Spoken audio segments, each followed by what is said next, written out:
So I came across this really interesting research article that I want to share. So this article is specifically talking about ex-Muslim women who promote hijab disassociation online. So the study found that the reason why these types of women would bash hijab online is because it's actually just a way for them to cope with their psychological trauma.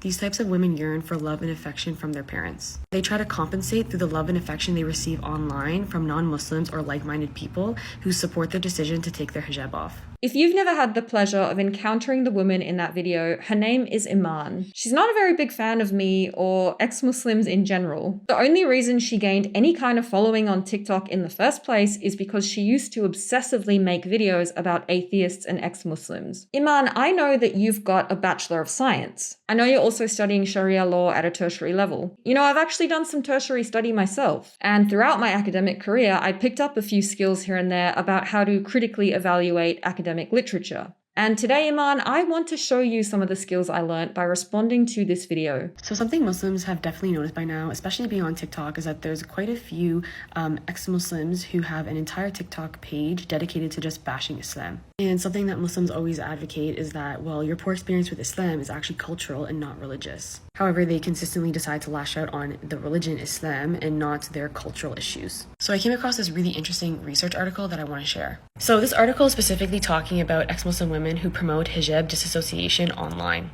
And for those who don't know, phenomenology is basically just the study of a phenomenon that occurs from a social experience. Although this article is specifically about women, it's not far-fetched to take these findings and apply them to similar situations. So the study found that the reason why these types of women would bash hijab online is because it's actually just a way for them to cope with their psychological trauma. These types of women yearn for love and affection from their parents. They try to compensate through the love and affection they receive online from non-Muslims or like-minded people who support their decision to take their hijab off. However, putting Muslims down is not going to help you heal.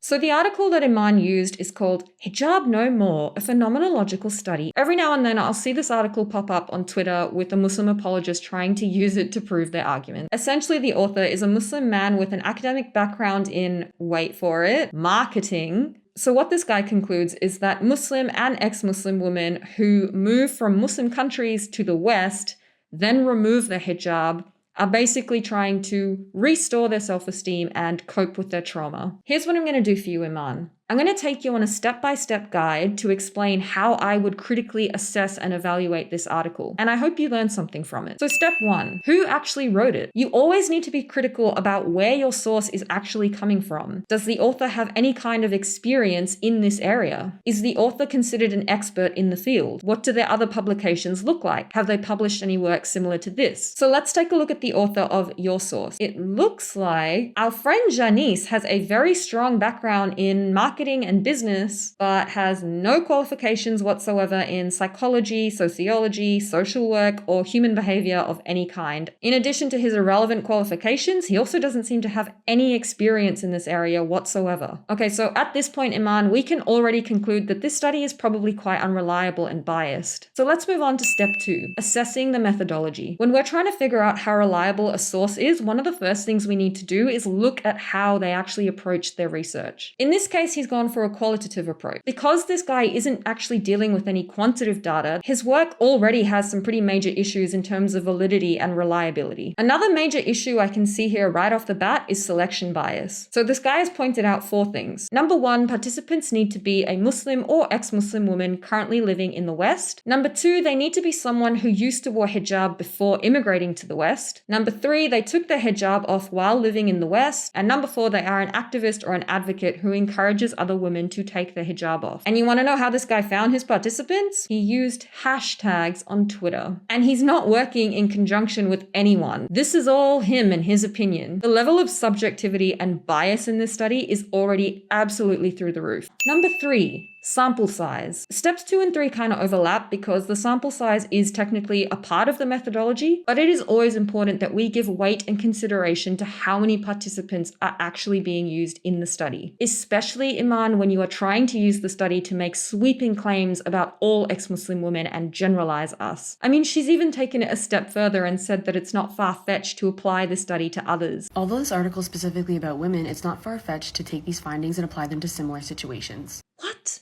Actually, Iman, it is incredibly far-fetched for you to be doing this, and let me show you why. Do you know how big the sample size actually was for this study? There was one participant that this author felt met his criteria. If you don't have something as basic as an appropriate sample size, then you're not accurately reflecting the population that you are studying. All you've done in this video is give the world a very clear example of what careless research looks like. Let's talk about some of the other claims you made in your video. And something that Muslims always advocate is that, well, your poor experience with Islam is actually cultural and not religious. You do realize that the article didn't make that claim even once, right? You also tried to say that this article talks specifically about ex-Muslim women, but that's not actually true. So this article is specifically talking about ex-Muslim women who promote hijab disassociation online. Like I said before, the participant criteria actually included Muslim women too. So the study found that the reason why these types of women would bash hijab online is because it's actually just a way for them to cope with their psychological trauma. You know, I'm starting to think that you didn't actually read this article at all. In the second sentence of his conclusion, the author very clearly states that he doesn't actually know if any of the stuff, like coping with trauma and restoring self-esteem, has